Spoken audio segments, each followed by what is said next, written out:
Helping Hands place still doesn't have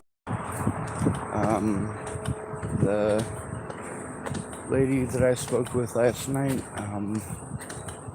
from Ways of Change, I think it is. She was gonna call me this morning, and she did.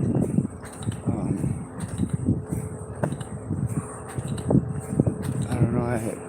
You're supposed to go in and see him in person, so I'm trying to set up to do that. She's got another appointment at 12:30, so she's going to call me after that 12:30 appointment. So it kind of makes it hard to get started on any projects because it's hurry up and wait. She did ask about me doing food stamps over the phone. No, someone needs to do that with me. Okay, I get absolutely nowhere doing it by myself. I need help with all of that. I am in a... She's not being mean and rude. She's got her own schedule and timeline to go by.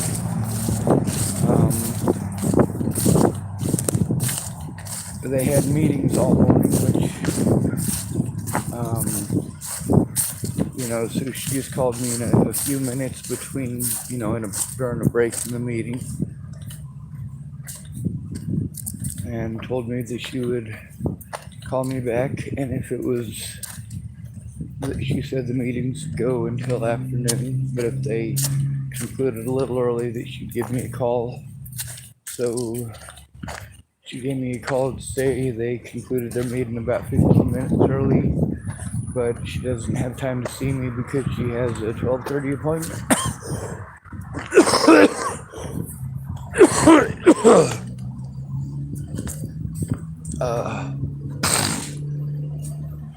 And she was also calling to let me know about this food bank that's like the next town over. I don't have an income and I don't have gas. I don't have money for insurance at the end of the month when it's going to be due. Thank goodness this month it was paid.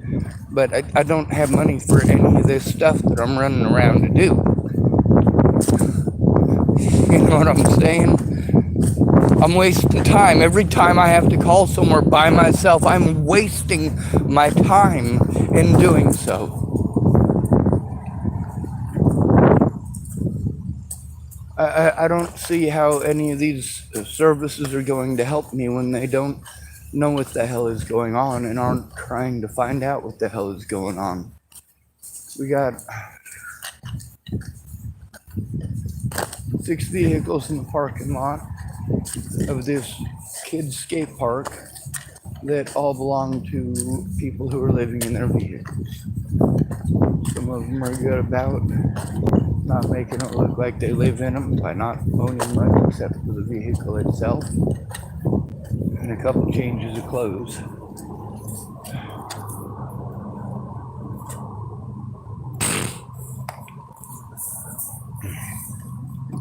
So I'm trying.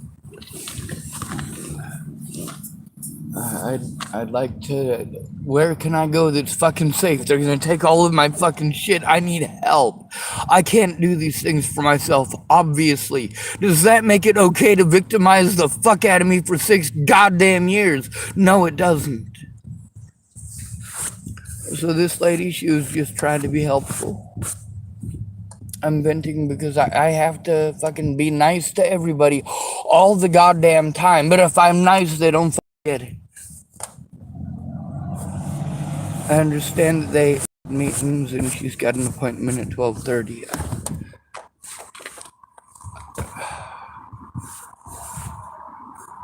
I also understand that I've been at this for 6 goddamn years with people not listening, not understanding, tell me what to think, what to feel, what to do, who to fucking call over and over and over fucking over. Why does it matter if I fucking do it if nobody's gonna fucking believe me anyway?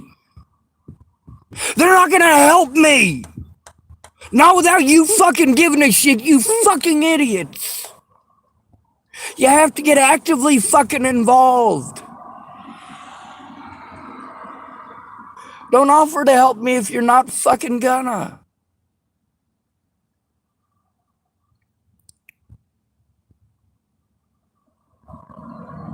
If you literally can't do nothing, don't offer to do nothing.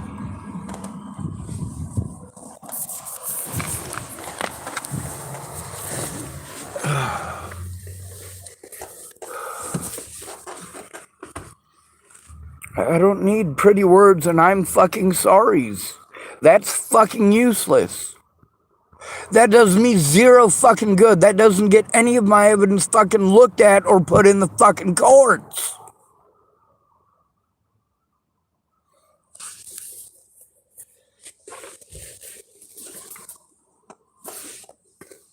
I can't just keep running around like this to where everyone fucking tells me to go. I'm wasting my fucking time. Why are they wasting my time? Why does everyone waste my fucking time?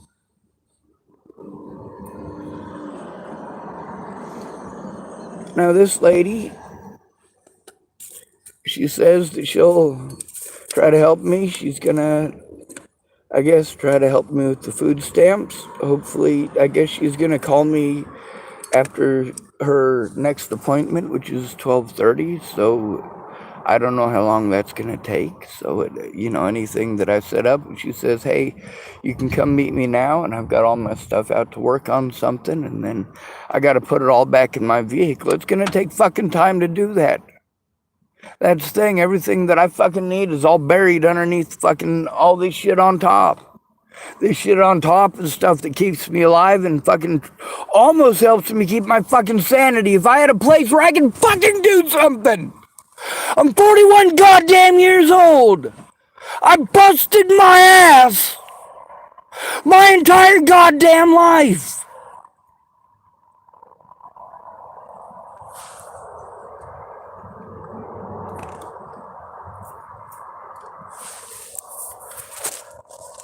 I get that the good jobs and the good paying jobs are for people who have a good start, good looks, and a bit of money already. Those people who got to spend their summer jobs buying a car instead of feeding their siblings. I get it. I fucking get it. But I'm sick of this.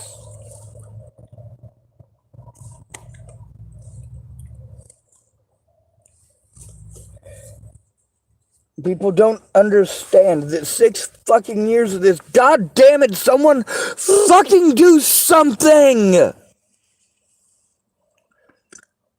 Everybody puts it off until tomorrow. Miss Peaches swore up and down she was going to come forward and so on and so forth. After 7 fucking months of me fucking waiting on her to keep her goddamn word.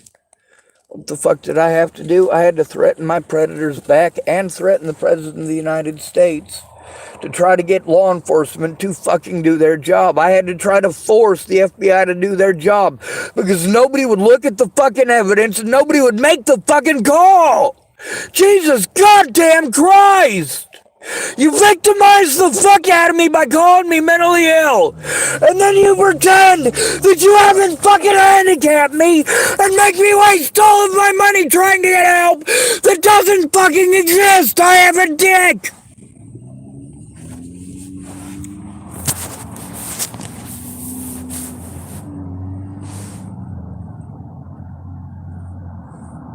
What does it matter if it's illegal for them to force me to turn in Scott DaCosta to Scott DaCosta?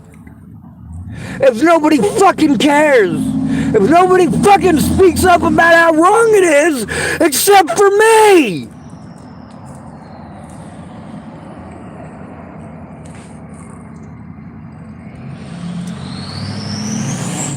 I shouldn't have to go to the fucking internet to bitch about my goddamn rights as a fucking human being.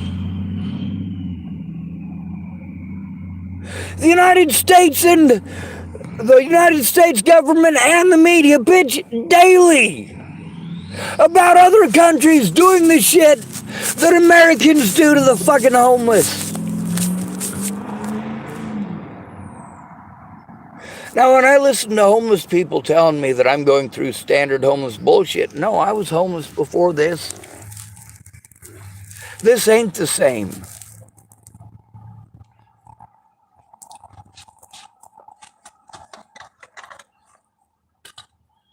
This ain't the same at all.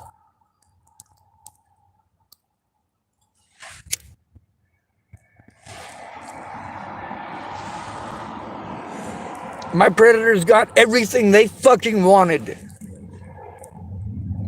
You fucking handed to them everything they fucking wanted. You didn't bother to find out if any of the shit said was the fucking truth. All you fucking cared about was popularity and web sleuths. You want to call this shit true crime? You're out of your fucking mind, dumbasses. You're on fucking drugs. Why don't you go to the fucking source, you fucking cunt rags? You can't allow a disabled person an honest day in court. You can't allow them to make a police report or face their accusers or show fucking evidence. And then you want to tell me what I fucking owe you? I don't owe you shit. I owe you an ass whooping. Lucky for you, I'm nicer than that. Lucky for you, I'm gimpy as fuck. Because when people were whooping my ass, I had to just fucking take it. You fucking selfish pieces of shit telling me how it is. No, you're fucking spoiled, bitch. When you're called mentally ill, there's two ways it's gonna go. Either one, you get really super fucking lucky, like that boy in Clearview, who was called mentally ill so nobody would listen to him. But his dad spoke up. That's right, his family actually fucking spoke up. And that's what it took to close down Clearview. Meanwhile, look at all of the other victims of Clearview. Tibor Hatay is fucking dead. He's dead because of something that Clearview didn't just do to him. They did that to many people. And these are not qualified medical professionals.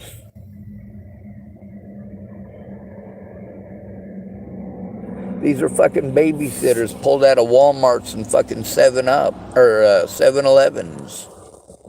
Yes, literally, one of those ladies said that she worked at 7-Eleven, and one of them told me that she worked at Walmart.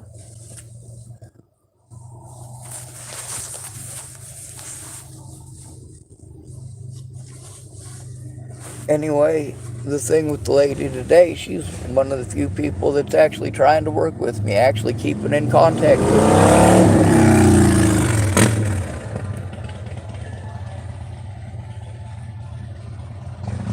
Fucking Christ.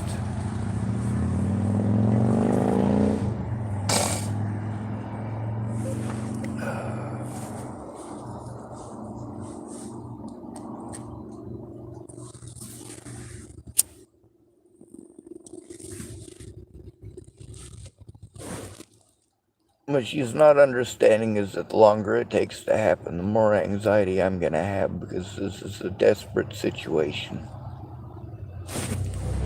This stuff needs to be looked at while there is still a chance of fucking doing something about it.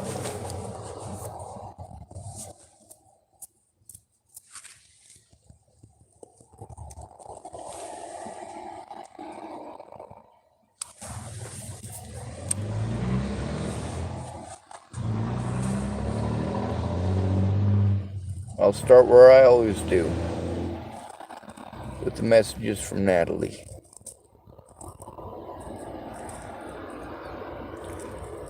Although I do need to push the importance of the issue with the young woman that Ted Bollinger might be human trafficking.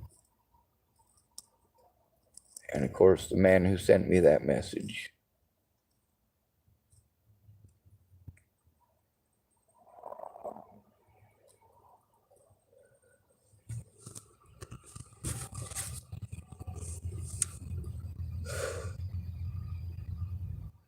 I don't think they understand that having me drive around to all these places, for what? Are you gonna help? This lady, the way that she's talking to me, I'm hoping she's gonna help, but you know what? The longer it takes for it to happen, I am fucking scared shitless losing my goddamn evidence, never being allowed to show the fucking truth and having to take this fucking abuse for the rest of my goddamn life. Why doesn't somebody shoot me in the head? If I'm this big, horrible fucking monster, then why have they done so much to try to keep the evidence out of fucking court? If I'm this big, horrible fucking monster, then why are the Bollingers so heavily invested in trying to get you guys to look the other way? If I'm this big, horrible fucking monster, then why is the media doing everything they can to blackball me? That's the problem with having to do it by yourself. The difference between having somebody who gives a shit. Did my dad give a shit? No, he did not.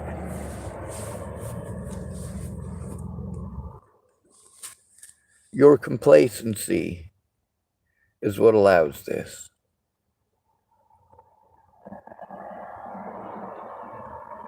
Now here I am smoking out of an aluminum foil pipe with tobacco at a skate park that there's nobody at because, of course, everybody's at school. It's just a bunch of parents and stuff. But, well, not parents. It's mostly homeless people parked here right now.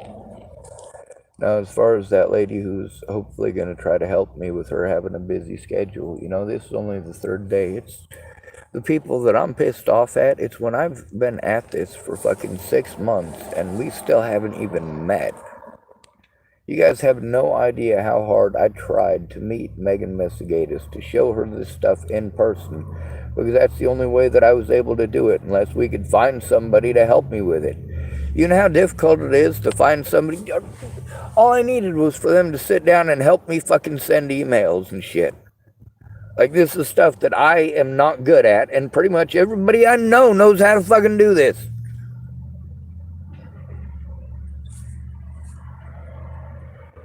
So if I'm having issues with it, and you guys know how to do it, fucking teach me. Jesus fucking Christ. The whole time I was at Dallas Richmond's, I was paying for internet. I was fucking glad to have it. It was in Zach's name. I paid for it. Every month I paid that money. I didn't go down and pay the bill. I gave it to Dallas. How do I know that Dallas paid his brother for the bill? Because the internet was on the whole time I was there. And the whole time I was there, I basically had to use the internet in the way that I'm using it now. Reach out and try to get fucking help. And there's all these goddamn services that you're supposed to go to that turn you on to another service, turns you on to another one. They're all just telling you to go somewhere else. It's called passing the buck, and everyone does it. When you have executive functioning issues from PTSD, which you're going to have from the kind of abuse that I've endured, starting over a year before Natalie was fucking killed. Not to mention how I grew up. And then you guys expect me to magically be able to do things that I'm not capable of doing. Just because I'm not in a wheelchair doesn't mean that I can run 60 miles an hour and jump fucking hurdles that are 20 foot fucking tall. No. Nobody can fucking do that. I'm not capable of running. No, I'm not in a wheelchair yet.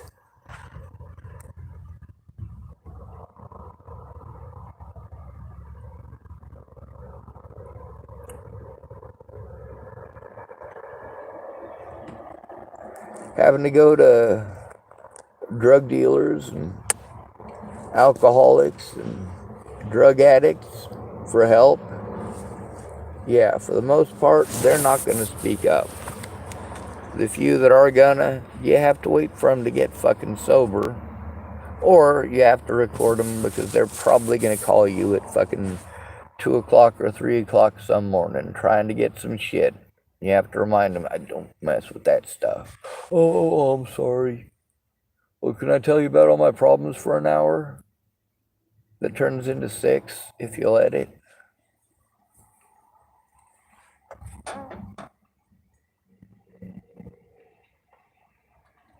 But it's different. See, here's one of the things about you guys versus autistic folks. We don't like idle chit-chat. What's the purpose in you talking right now? I mean, there's something important in my life that's going on that you say you're going to help me with, and you're talking about yourself. This ain't conversation time. If you're going to help someone, you need to shut up. You need to shut up and listen to them. People know what help they need.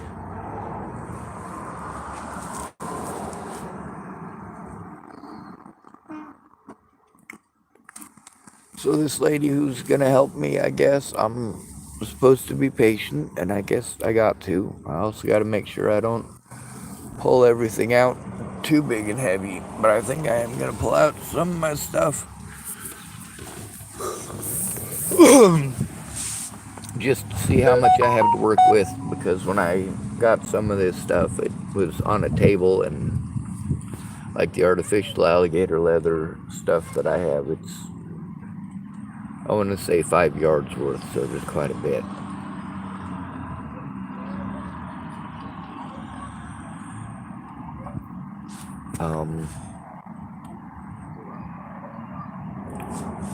Some of the other stuff that I got, I just want to lay it out and see how big it is. If I get a call, I can lay one on top of the other, because they're all going to go together into one thing eventually anyway.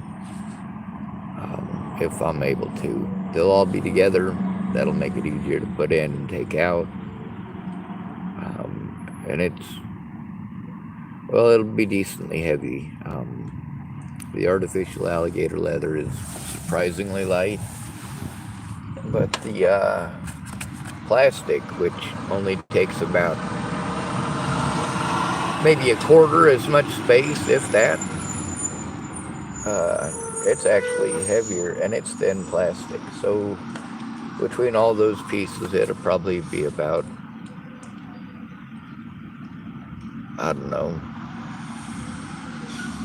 8 or 9 pounds. Well, it's probably heavier than that. I'd say closer to 15, but I'm not supposed to carry anything more than 10 pounds. I'm not supposed to, there's a bunch of shit I'm not supposed to do. I do it anyway because I have to.